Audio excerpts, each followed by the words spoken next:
والصلاة والسلام عليك يا رسول الله وعلى آلك وأصحابك يا شفيعنا عند الله.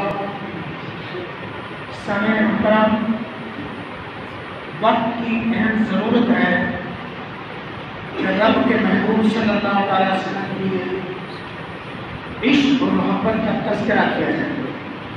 یہ وقت کی بڑی ضرورت ہے، اس لیے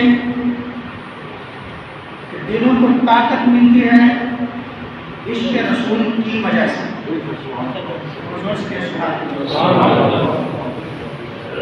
اور بندہ کامیاب اور کامران ہوتا ہے صرف اور صرف اللہ کے محبوب صلی اللہ علیہ وسلم سے وفا کرنے کی وجہ سے. بات سمجھو؟ اس لیے علامہ اقبال نے فرمایا تھا کہ محمد سے وفا تو ہے تو ہم تیرے ہیں، یہ جہاں کیا چیز ہے لوہ قلم تیرے. مقصد یہ کہ علامہ اقبال کے کہنے کا مقصد یہ ہے کہ رب فرماتا ہے اے بندے اگر تو میرے حبیب سے وفا کر لے تو میں رب ہو کر بھی دے رہا ہوں. پھر تو دنیا کی طلب کرتا ہے، جہاں جلال مانگتا ہے، یہ دنیا کیا چیز ہے؟ پھر لوہ قلم کا مالک تجھے بنا دیا. سبحان اللہ. میرے دوستوں بزرگوں، ایک دور تھا جبکہ اکابرین اسلام مومنوں کے دلوں کے اندر عشق نبوی کی شمع گرا رہے تھے. جیسے کہ علامہ اقبال خود فرماتے ہیں کہ برساں بمصطفیٰ برساں خویش کا کہ دین ہم آؤچ در بہونا رسیدی تمام کو رحدیث. اے بندے اپنے آپ کو مصطفیٰ جان رحمت صلی اللہ علیہ وسلم کے پاس کر دے، وہاں تک پہنچا دے. اس لیے کہ سرکار دو عالم صلی اللہ علیہ وسلم سراپا دین ہے. سرکار سب سے لے کر کون تک دین ہے. در بہونا رسیدی تمام کو رحدیث. اگر تو اپنے تعلق حبی کو، تعلق عشقی کو سرکار تک نہ پہنچا سکا، پھر جان لے کہ یہ سارا کچھ تو تو جو کچھ کر رہا ہے یہ سب کچھ وہ رہتی ہے، سب کچھ ہے. یعنی عبادت بنتی ہے تو مصطفیٰ جان رحمت صلی اللہ علیہ وسلم کے قدموں میں جا کر بنتی ہے. یہ کیوں کہا؟ اس لیے کہ لوگوں کے دل کے اندر عشق پیدا ہو جائے اللہ کے محبوب صلی اللہ علیہ وسلم کا. میرے دوستوں اور بزرگوں، ایک طرف تو عشق نبوی کی شمع جلانے کا کام کیا جا رہا تھا، اور دوسری طرف اغیار اہل ایمان کے دلوں میں سے سرکار دو عالم صلی اللہ علیہ وسلم کی محبت کو دور کر رہے تھے. اس لیے کہ اغیار جانتے تھے کہ جنگ بدر کے اندر 313 ایک طرف کتنے اور دوسری طرف 3000 کا لشکر. تو یہ کیا مسئلہ بنا؟ 3000 پہ 313 کامیاب. سبحان اللہ. فتح مل گئی ان کو. تو اغیار جانتے تھے بس وہ ایک چیز ہے، وہ شمع نبوت کی محبت ہے. تو سبحان اللہ. وہ سرکار دو عالم صلی اللہ علیہ وسلم کا عشق ہے. اسی وجہ سے تو ہر میدان میں یہ کامیاب کامران ہوتے ہیں. بس پھر اغیار نے کوشش کی. کیا کوشش کی؟ علامہ اقبال فرماتے ہیں کہ کیا کوشش کی کہ معاملہ کیا ہے کہ یہ کامیاب کیوں ہوتے ہیں، وہ وجہ کیا ہے. تو فرمایا کیا کہ یہ فاقہ کش موت سے جو ڈرتا نہیں ذرا، یہ فاقہ کش موت سے جو ڈرتا نہیں ذرا، روح محمد اس کے بدن سے نکال دو. یعنی ڈرتے اس کے لیے کہ ان کے دل کے اندر روح مصطفیٰ ہے جس کو عشق رسول کا نام دیا جاتا ہے. تو سبحان اللہ. پھر انہوں نے کیا کہا کہ عرب کے جتنے بھی تخیلات ہیں، عرب کی جتنی فکر ہے اس فکر کو نکالا جائے. اغیار کیا کہنے لگے؟ عرب کی فکر کو نکالا جائے، نکال کر فرنگی تخیلات اسے دے دیے جائیں. جب یہ فرنگی تخیلات کے اندر محو ہو جائے گا تو پھر حجاز میں سے اور یمن میں سے دین نکل جائے گا. بات سمجھو ہو؟ کہنے لگے فکر عرب کو دے کر فرنگی تخیلات، فکر عرب کو دے کر فرنگی تخیلات، اسلام کو حجاز اور یمن سے نکال دو. میرے دوستوں اور بزرگوں، یہ اغیار کی ایک سوچ تھی، اور سوچ کیا؟ سب سے پہلی کہ روح مصطفیٰ اس کے جسم سے نکالو، وہ محبت کیسے نکلے گی؟ میرے دوستوں اور بزرگوں غور کرنا ذرا، اغیار نے ہمیں اپنا لباس دیا، کہو استغفر اللہ، بولو ہے یہ بات یا نہیں؟ اغیار نے سب سے پہلے ٹی وی دیا، مسلمانوں کے پاس ٹی وی جب آیا تو اس کا غلط استعمال کرتے ہوئے قرآنیت مسلمانوں کے گھروں میں آئی، تو عرب کے فکر کیا چاہتی ہے؟ عرب کی فکر سے مراد سرکار دو عالم صلی اللہ علیہ وسلم کا دین ہے۔ اب دین کیا چاہتا ہے؟ کہ پردہ ہونا چاہیے، بولو دین کیا چاہتا ہے؟ پردہ ہونا چاہیے، قرآنیت نہیں ہونی چاہیے۔ تمہارے گھروں میں ٹی وی آئی تو بولو قرآنیت آئی یا نہ آئی؟ انہوں نے اپنا لباس تمہیں دے دیا، وہ نقوش جو سرکار دو عالم صلی اللہ علیہ وسلم کی یاد دلاتے تھے۔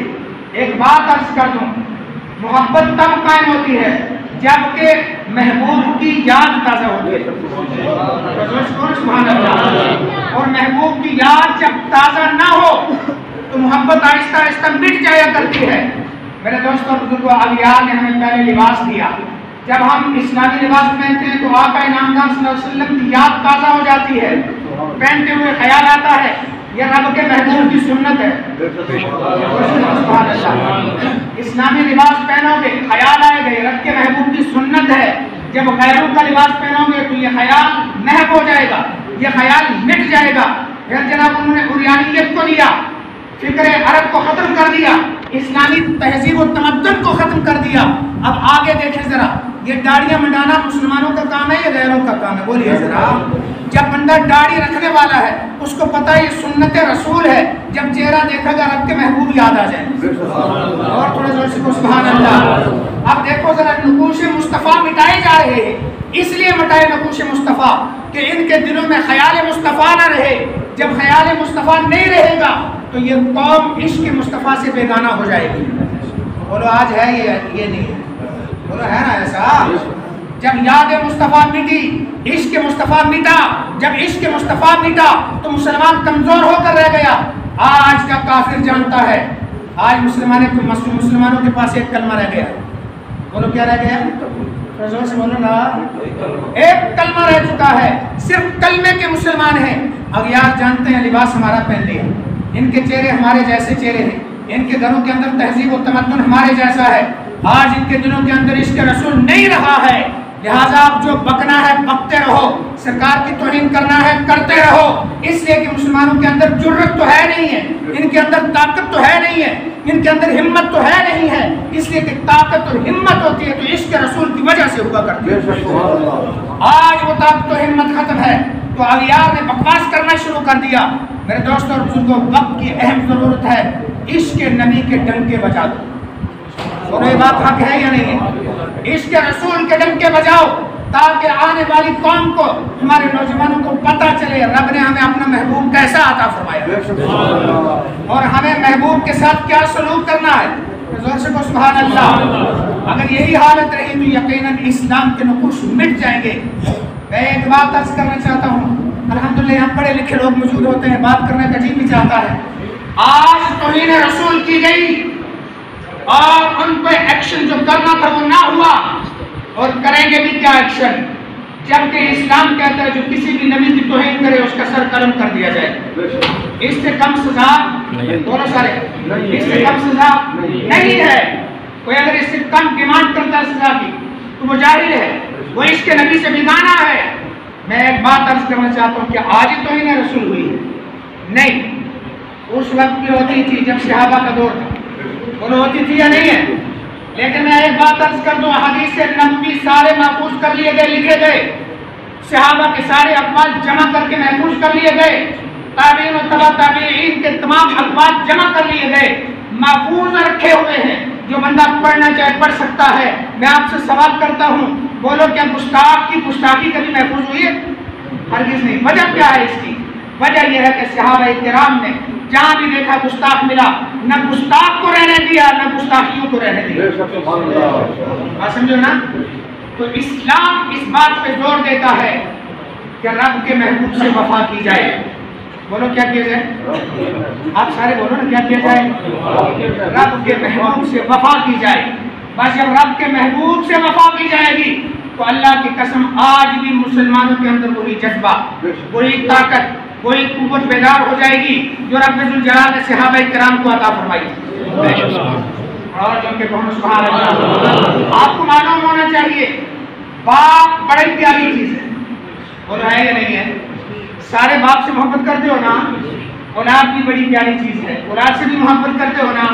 حضرت عبیدہ ابن الجراح رضی اللہ تعالیٰ عنہ صحابی رسول ہیں، باپ نے گستاخی کی رب کے محبوب کی، جب گستاخی کی بیٹے نے کہا ابا جان بیٹا آپ کا ضرور غلام محمد عربی کا بن چکا ہوا۔ سبحان اللہ۔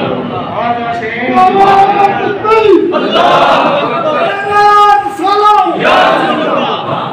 خیر چاہتے ہو نبی کا کلمہ پڑھ لو، بیٹا باپ کو کہتا خیر چاہتے ہو نبی کا کلمہ پڑھ لو، اور اس غلام کے سامنے کبھی بھی نبی کی گستاخی مت کرنا۔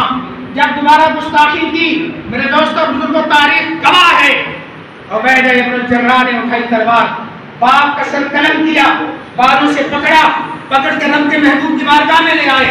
اللہ کے محبوب نے پوچھا اوے عبیدہ یہ کیا کیا، یہ کون ہے؟ عرض کرنے لگے یا رسول اللہ صلی اللہ علیہ وسلم باپ کا سر لے کے آیا ہوں۔ کیوں لایا ہے؟ اس لیے کہ یا رسول اللہ آپ کا گستاخ تھا، جو باپ نے گستاخی کی نہ گستاخی رہی نہ وہ باپ رہا۔ یہ ہے ایمان، بولو سارے یہ کیا ہے؟ ایمان، یہ ہے جذبہ محبت، یہ ہے سرکار دو عالم صلی اللہ علیہ وسلم سے وفاداری۔ اور آج لاکھوں نہیں اربوں کی تعداد میں مسلمان موجود ہیں اور پھر گستاخ چل رہے ہیں دنیا کے اوپر۔ اللہ کی قسم کر کے کہتا ہوں دین متین کے سارے اصول، سارے قواعد، سارے ضوابط یہ کھنگال ڈالو، بس ایک ہی بات ملے گی، جناب دنیا میں مشرک رہ سکتا ہے، اس کو جینے کا حق ہے، بڑے سے بڑا کافر رہ سکتا ہے، اس کو جینے کا حق ہے، بڑے سے بڑا پاپی رہ سکتا ہے دنیا پہ، اس کو جینے کا حق ہے، اس کا نام خون نہیں کیا جا سکتا، لیکن خیال رکھنا گستاخ نبی کو زندہ رہنے کا حق نہیں ہے۔ بولو گستاخ نبی کو زندہ رہنے کا حق نہیں ہے۔ یہ اسلام اور اسلامی تاریخ گواہ ہے اس پر، اور ہمارا ایمان یہ چاہتا ہے کہ گستاخ رسول نہ رہے۔ تو میں یہ عرض کر دوں کہ میرے دوستوں اور بزرگوں وفا رسول سب سے بڑی شے ہے، سب سے بڑی چیز ہے، سب سے بڑا ایمان ہے۔ یہ کون سی بات ہے جناب؟ آج ذرا سنو، حضرت زید بن دسنہ رضی اللہ تعالیٰ عنہ، ذہن حاضر ہے سب کے؟ جس کے حاضر ہے کوئی یا رسول اللہ، جو سویا ہے سر نیچے کر لیں، جو پتہ چلے سو چکا ہے، ایک بار اور کوئی یا رسول اللہ۔ ایک سازش کے تحت حضرت زید بن دسنہ کو اور 3 صحابہ اور ہیں، ان کو مدینہ المنورہ سے مکہ المکرمہ بلا لیا گیا، بات سمجھے ہو؟ اور ایک ایسا وقت آیا کہ حضرت زید بن دسنہ رضی اللہ تعالیٰ عنہ کو قتل کرنے کا منصوبہ بنایا۔ بات سمجھ آ رہی ہے؟ اگر میں تاریخی واقعہ عرض کروں تو بڑی لمبی بات وقت ہو چکا ہے، مختصر عرض کر دوں۔ جناب جس دن ان کو قتل کرنا تھا، مکہ کے اندر منادی دی گئی سارے کافروں کو جمع کر لے۔ بولو کیا ہوا؟ کافروں کو جمع کیا۔ کافروں کو جمع کرنے کے بعد حضرت زید رضی اللہ تعالیٰ عنہ کو کافروں نے ایک مقام پہ کھڑا کیا، بس سب قلم کرنے والے تھے، تو جناب ابو سفیان بعد میں صحابی بنے، اس وقت دوسری طرف تھے، آپ آگے بڑھے، وہ جو ہے اب حاضر چاہتا ہوں ذہن آلو پورا ذہن حاضر رکھنا۔ ابو سفیان آگے بڑھے اور کہتے ہیں اے زید بتا ذرا، تجھے رب ذوالجلال کی قسم سچ سچ بتانا، کیا تو یہ نہیں چاہتا ہے کہ آج تیری جگہ محمد ہوتا، اس کو قتل کر دیا جاتا اور تو آرام سے اپنے گھر میں بیٹھا ہوتا؟ کوئی بات سمجھ میں آئی نہیں؟ قتل ہونے کو چند منٹ باقی ہے اور ابو سفیان نے سوال کیا رب ذوالجلال کی قسم تو سچ سچ بتا، کیا تجھے یہ پیاری بات نہیں ہے، تجھے یہ بات پسند نہیں ہے کہ آج تیری جگہ کون ہوتا؟ محمد ہوتے اور ان کو قتل کر دیا جاتا، تو اپنے گھر میں آرام سے اہل و عیال کے اندر بیٹھا ہوتا؟ جناب موت کو چند سیکنڈ باقی ہے، آپ کا ایمان تڑپا، جلال میں آ گئے، جلال میں آ کے فرمانے لگے اے مکہ کے کافروں سن لو ذرا، یہ تو بڑی بات آپ نے کر ڈالی ہے، میں تو یہ بھی پسند نہیں کرتا ہوں کہ رب ذوالجلال کے محبوب جہاں بھی ہے وہاں ہی رہے اور آپ صلی اللہ علیہ وسلم کے پاؤں مبارک میں تھوڑا سا کانٹا چبھ جائے جو آپ کو تکلیف دیتا ہو، مجھے یہ بھی گوارا نہیں ہے۔ آپ کو تکلیف ہو اور میں گھر میں آرام سے بیٹھا رہوں اور آپ کے پاؤں میں کانٹا چبھ جائے، مجھے یہ بھی پسند نہیں ہے۔ اور دیکھو ذرا، یہ ہے وفائے رسول کے جلوے۔ سبحان اللہ۔ اتنا کہنا تھا، ابو سفیان پکار اٹھا، اور لوگوں سنو ذرا، اللہ کی قسم کر کے کہتا ہوں، میں نے ایسا دنیا میں کوئی بندہ دیکھا ہی نہیں کسی سے محبت کرنے والا جیسی محبت محمد کے صحابہ محمد سے کرتے۔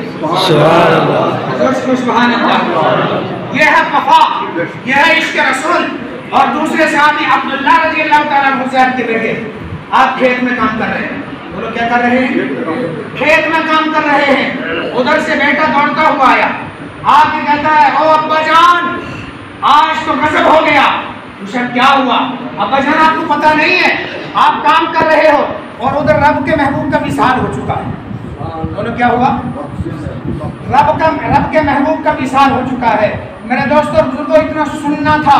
جناب عبداللہ رضی اللہ تعالیٰ عنہ کب کبھی تاری ہو گئی، آپ تڑپنے لگے، کچھ سوچ میں نہیں آ رہا تھا اب کیا کیا جائے کہ وہ چہرہ رسول جس کو دیکھا کرتے تھے، جس کی زیارتیں کیا کرتے تھے، آج کے بعد وہ چہرہ رسول نظر نہیں آئے گا۔ آپ نے فوری طور پہ ہاتھ اٹھا دیے، بارگاہ رب العزت میں ذہن کو حاضر رکھنا۔ میرے دوستوں اور بزرگوں، ایک صحابی رسول ہاتھ اٹھاتے ہیں بارگاہ رب العزت میں اور دعا کرتے ہیں، اللہم اذھب بصری حتی لا ارى بعد حبیبی محمد احدا۔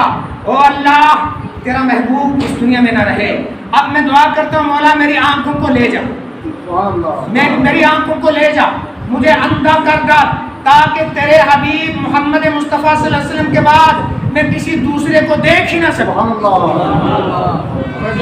سبحان اللہ۔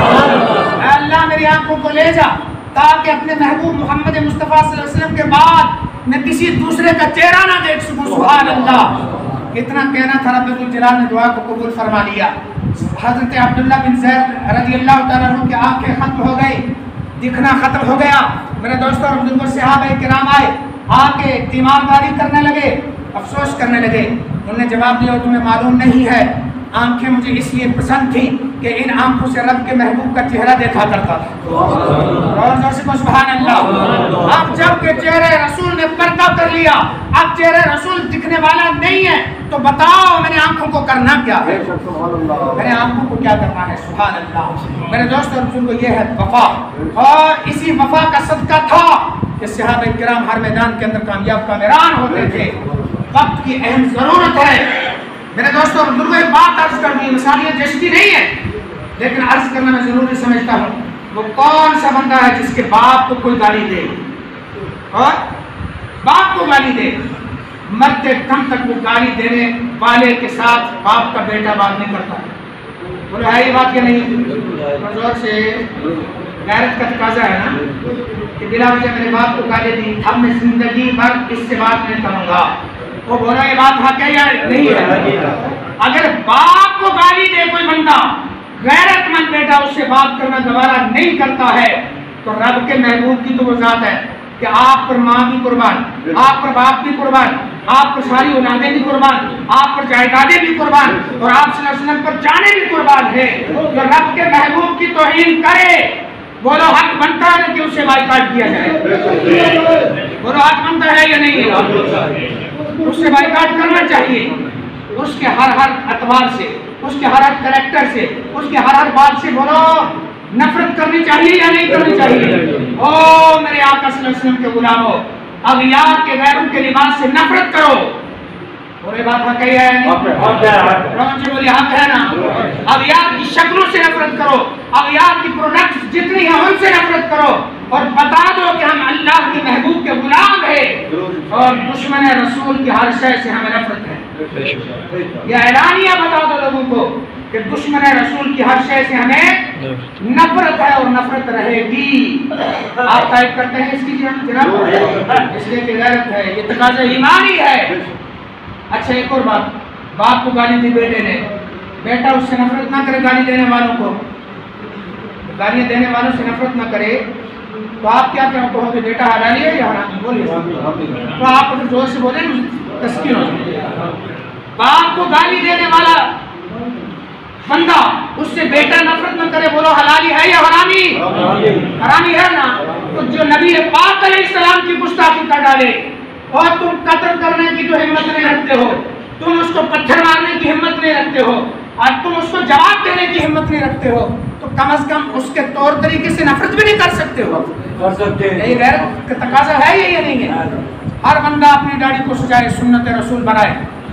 بات سمجھو, ہر بندہ غیروں کی ہر لباس کے ساتھ نفرت کرے. اسلامی لباس پہن کر دکھا دو کہ ہم وہ ہیں جو رب کے محبوب کے غلام ہیں, کسی دوسرے کی باتوں کا ہم پہ اثر نہیں ہوتا ہے. میری آپ تمام حضرات سے یہ اپیل ہے, اس لیے کہ مرنا بارگاہ رب العزت میں جواب دینا ہے. آج میں یہاں کھڑا ہوں, اللہ کی قسم پڑھو احادیث رسول صلی اللہ علیہ وسلم. جب سے میں اندر آتا ہوں مسجد کے اندر, اس ٹائم سے لے کر باہر نکلنے تک ہر لمحے کے بارے میں مجھ سے سوال ہوگا, اے بتا تجھے میں نے یہ مقام دیے تھے, کس کا مقام ہے؟ رب نے عطا فرمایا ہے, کوئی میری محنت نہیں ہے, کوئی کچھ نہیں ہے, یہ رب کی عطا ہے, مصطفیٰ جان رحمت کے صدقے میں عطا ہے. تو جب رب ذوالجلال نے پوچھا بتا تو نے وہ حق ادا کیا ہے یا نہیں, تو میں کیا جواب دوں گا؟ اگر آپ آئے ہو, سنا ہے, سن کر عمل نہیں کرو گے, اللہ کی قسم آپ سے پوچھا جائے گا سنا تھا جو اس پہ عمل کیا یا نہیں کیا. میرے دوستوں اور بزرگوں, آج کل غیروں کے ساتھ کیا مقابلہ کیا جائے؟ اپنوں میں سے ایسی ایسی ٹیمیں کھڑی ہیں جناب, داڑھی کی مخالفت کر رہے ہیں, بڑے بڑے سکالر, بڑے بڑے محدث اپنے آپ کو کہنے والے. شرم نہیں آتی ہے کہ رب کے رسول کی سنت ہے؟ بات سمجھو نا, چہروں پہ سنت کو بالکل سجاؤ, لباس اسلامی بناؤ, اپنے بچوں کو وہ اطوار وہ طریقے سکھاؤ جو اسلامی طور طریقے ہیں, تاکہ محبوب کی بارگاہ میں ہم جا کے کم از کم اتنا تو جواب دے سکیں, یا رسول اللہ قتل کرنے کی تو طاقت نہیں تھی, کم از کم دل میں نفرت تو رکھی ہے, غیروں کے طریقوں کو چھوڑا ہے, غیروں کی اشیاء کو, پروڈکٹ کو ہم نے خریدنا بند کر دیا ہے, یا رسول اللہ ہم نے مکمل بائیکاٹ کر کے دکھایا ہے. اگر یہ انسان کے اندر جذبہ پیدا ہو جائے, واللہ اسی جذبے کا نام ایمان ہے. اگر اس میں خامی ہے تو پھر اپنے اپنے عاقبت کا سب خیال کر لو, عاقبت کی فکر کرو. اللہ تبارک و تعالی ہم سب کو عمل کرنے کی توفیق عطا فرمائے. باخر دعوانا الحمدللہ. السلام علیکم.